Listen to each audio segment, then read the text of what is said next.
Ce que vous faites ne détermine pas qui vous êtes. Ce que les gens disent de vous ne détermine pas qui vous êtes. Ce que vous faites peut changer. Vous pouvez être aujourd'hui domestique, demain directeur, après-demain fermier et plus tard peut-être chômeur. Ce que les gens disent de vous, peut-être qu'aujourd'hui les gens disent du bien de vous. Peut-être que demain ils diront du mal de vous. Peut-être que demain, après-demain, ils ne diront rien de vous. Qu'est-ce qui détermine vos valeurs? Qu'est-ce qui détermine ce que vous êtes? Est-ce que c'est les circonstances de la vie? Parce que tout va bien, tout semble aller, ça veut dire que ça va. Et quand ça ne va pas dans nos circonstances de la vie, ça veut dire que ça ne va plus du tout. Qu'est-ce qui détermine ce que nous sommes? Qu'est-ce qui détermine notre importance? Est-ce que ce sont les amis que l'on connaît? Parce qu'on connaît peut-être quelqu'un qui est peut-être ministre, ou bien on connaît un directeur. Demain, la personne que vous connaissez peut devenir chômeur, ou vous n'avez plus de connexion avec cette personne-là, ou peut-être la personne peut aussi partir, ça veut dire décéder. Qu'est-ce qui détermine ce que vous êtes? Quelles sont vos valeurs? Qu'est-ce qui vous donne de la valeur? Est-ce que c'est là où vous habitez? C'est un beau quartier, des quartiers peut-être riches, ou bien c'est peut-être là où vous habitez, c'est un quartier des pauvres. Alors vous voyez que vous êtes pauvre. Qu'est-ce qui détermine ce que vous êtes? Ou qu'est-ce qui détermine vos valeurs? Qu'est-ce qui vous rend valeureux? Ou vous vous sentez important ou pas? Toutes ces choses que j'ai citées, il y en a plusieurs, changent d'un moment à un autre, des temps, dans les circonstances, ce que les gens pensent et tout.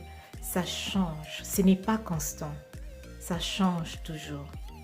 Même un beau quartier, un beau environnement peut connaître l'érosion, peut connaître le earthquake, une turbulence dans le sol et s'écrouler. Ce sont des choses que nous avons déjà vues à la télé peut-être. Je n'ai jamais expérimenté ça personnellement, mais des beaux quartiers qui se sont écroulés dans le secouement de la terre. Est-ce que pour autant, les personnes qui avaient des maisons dans ces quartiers-là, s'ils ont survécu, est-ce pour autant qu'ils n'ont plus de valeur? Est-ce pour autant qu'ils ne sont plus ce qu'ils sont? Ou ils ont changé de nature?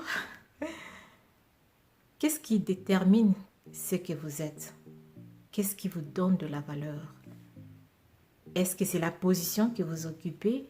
Vous êtes directeur dans une compagnie? Est-ce que c'est parce que vous êtes professeur à l'université? C'est pourquoi vous vous sentez valeureux? Alors si demain vous perdez ce travail ou cette position-là, ne vous sentirez plus valeureux? Qu'est-ce qui détermine qui vous êtes? Qu'est-ce qui détermine le valeur ou votre valeur ou votre importance? Encore et encore, toutes ces choses-là peuvent changer. Les connaissances peuvent se perdre, les gens peuvent changer des positions et tout. L'argent, vous pouvez en avoir en abondance aujourd'hui, demain, vous ne savez pas. Alors, qu'est-ce qui détermine ce que vous êtes et qui vous donne de la valeur? Pour ma part, je vais vous partager ce qui me donne de la valeur et ce qui détermine ce que je suis. C'est connaître celui qui m'a créé. C'est connaître que j'ai de la valeur à ses yeux. C'est connaître qui je suis en lisant le manuel de celui qui m'a créé, comme on appellerait le manufacturer, comme une voiture de marque Mercedes. sa vraie valeur est connue et mise dans son manuel de celui qui a créé cette voiture-là. Il sait la valeur de la voiture et il l'a mis dans un manuel. Celui qui achète cette voiture et ne lit pas le manuel peut en abuser. Et peut peut-être revendre ça à un prix dérisoire parce qu'il ne connaît pas la valeur de cette voiture-là. Et il ne connaît pas toutes les fonctionnalités.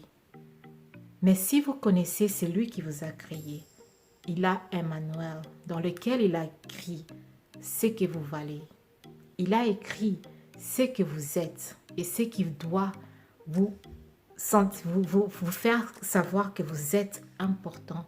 Vous avez de la valeur qui ne dépend pas de biens ou de choses que l'on voit, mais qui dépend vraiment et profondément de connaître qui il est et de penser comme il pense et de refléter sa gloire au travers de vous. Et je cite par là la parole de Dieu. C'est une parole qui ne changera jamais. C'est une parole qui est constante. Quand vous la lisez aujourd'hui, vous la relisez demain ou après-demain, même après des années et des siècles, elle demeure la même.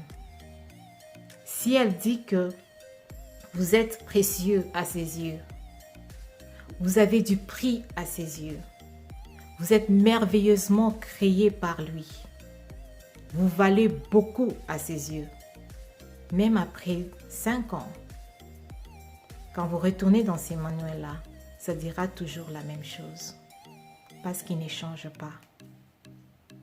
Je viens vous présenter par là la parole de Dieu qui est la Bible et le Seigneur Jésus-Christ qui a donné sa vie pour vous et moi.